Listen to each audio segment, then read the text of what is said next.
and Sirach.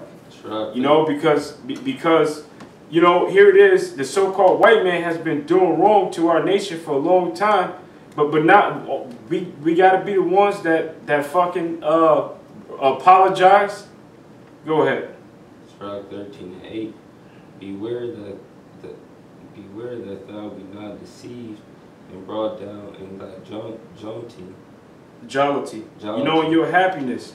You know, niggas happy and cooning because, you know, because they're making millions and millions of dollars. That's what the so-called white man wants you to do. He wants you to be fucking happy because you're making, you know, these crumbs. When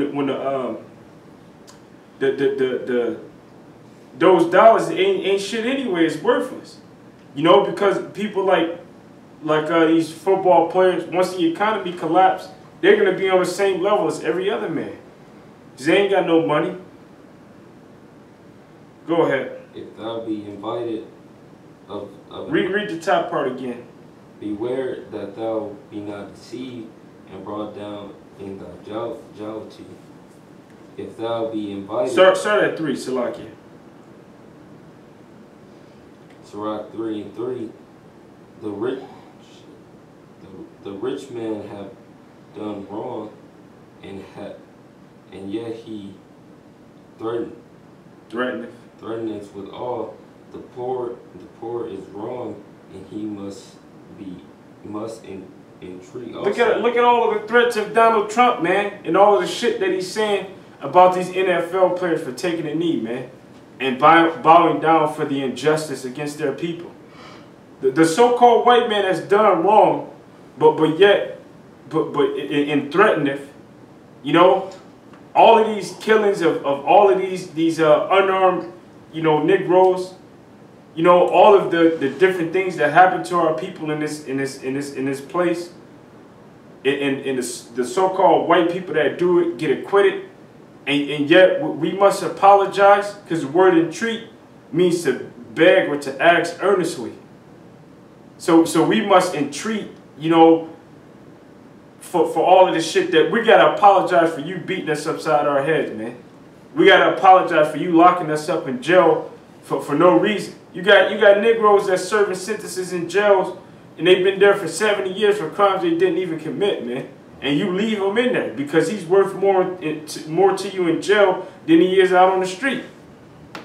You know, all of the injustice that you have done to our people, and you threaten us because we speak out against it, and then we have to apologize for speaking out against it.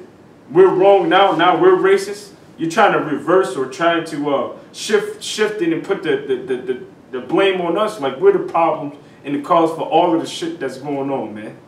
As if we're the problem, the causes for the hatred and enmity between our two races. No, you started it, man. You threw the first blow. Go ahead.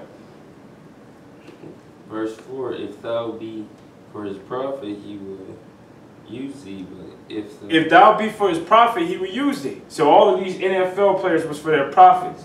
You get an orchestra. Yeah, all of the players was for their prophet, man. You know? But now you have no use to them now, because now you're not being a good nigger. You know, a good nigger is a silent, foolish nigger that don't know nothing. That's the reason why the scripture says that he that teacheth his son grieveth his enemy. You know, if you're an educated Negro, Latino, or Native American, if you're an educated Israelite, you're worthless to the so-called white man. Because in order for you to work and to thrive in this society, you have to fall into the category that he want to put you in. You know, no good, lazy, deadbeat, a thief, drug dealer,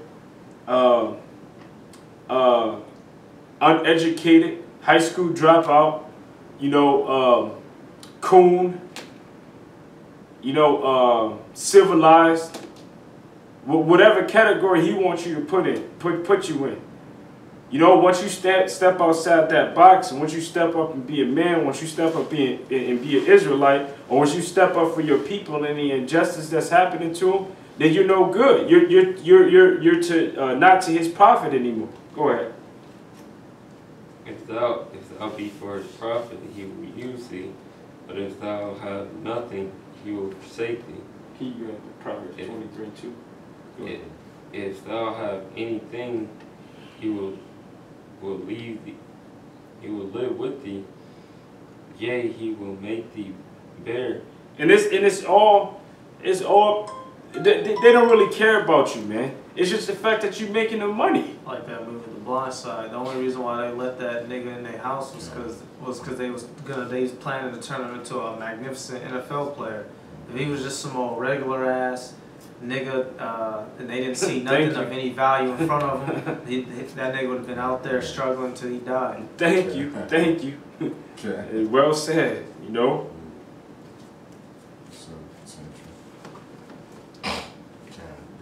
Go ahead and finish reading that. Okay. If thou have anything, he will live with thee. Yea, if he will make thee, he will make thee bear. He will not be sorry for it.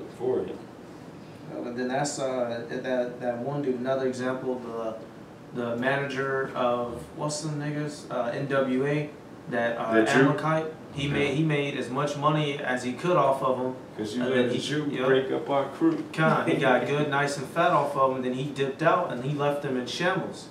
All right, he left them. He was paying for shit, getting them cars, getting all the hoes to go to the parties, getting them nice hotels to stay in when they was going to perform.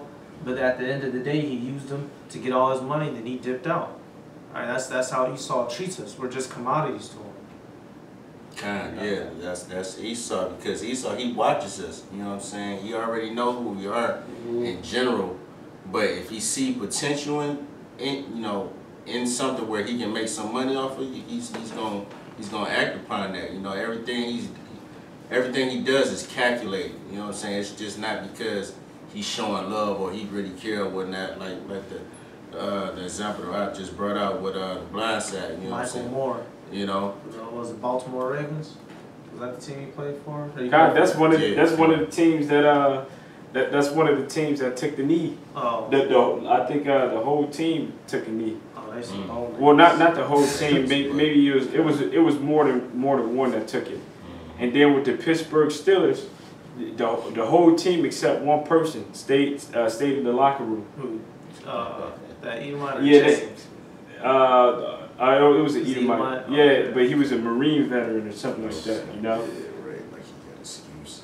Hey, who wants to stand for this place, man? All of this bullshit that they're doing, man. Good boy. They're devils, man. Nigga boy.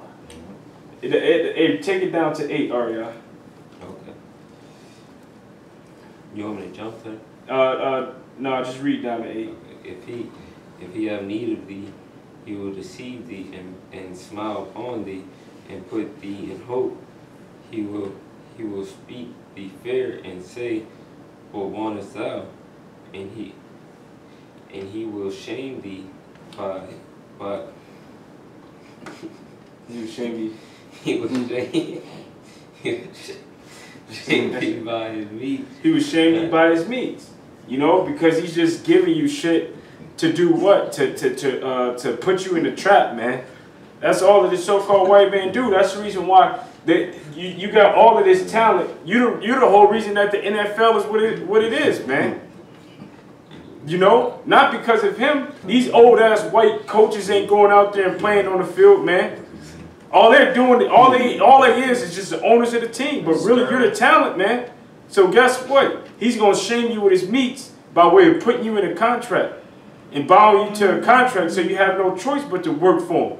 Cause while you making millions, he's making billions off of the fucking team, man. So those millions ain't shit compared to the amount of money that he's making. If he can afford to play some players a couple million, just imagine how much he's really fucking making, man. Imagine, cause he owns that contract.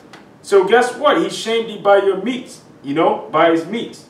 He gave you certain shit, certain luxuries, so that you'll be happy to take that contract, so that he can lock your ass into an agreement, and he can draw your ass dry, like the scripture said, man. That's all that they're doing. Look at all of the beatings that the NFL players have to take through hitting each other, man. Like I said, ain't nothing but a fucking gladiator arena. The one guy that hung himself in jail that played in the NFL he had that one. Yeah, he had that one. The disease from when you hit your head too hard. You know, CTE. Yeah, CTE. He had the concussion disease, man. You know, they're out there fucking damaging themselves and damaging their bodies while you making money off of them. And then once they injure themselves, and that's it. Their career is over with, man. Do you take care of them? No, you don't, man. Like for an example, look at Allen Iverson, man. Even though partially it's his fault because of the lifestyle that he lived, but I heard that he was in Ohio begging for money, you know. And maybe he wasn't the best example that I could use, but shit, there's a bunch of boxers. There's a bunch of boxers. Boxer Gerald McClellan. He was basically, they called him like the middleweight Mike Tyson. All right, he was going whooping niggas' asses left and right. Then he caught a real bad case of CTE to the point where he went blind. He wasn't even able to. He can barely speak, and he can't even. He's not even like a normal person anymore. Yeah, I watched the documentary on it a while back. And he broke. Yeah, bro. Yeah. Broke as hell. In his house with his mom and his sister. No boxers come to see him. His coaches don't come and see him. A reporter came and seen him 20-some years after the fact, which was a couple years back. That nigga all old and fat, can't even see now.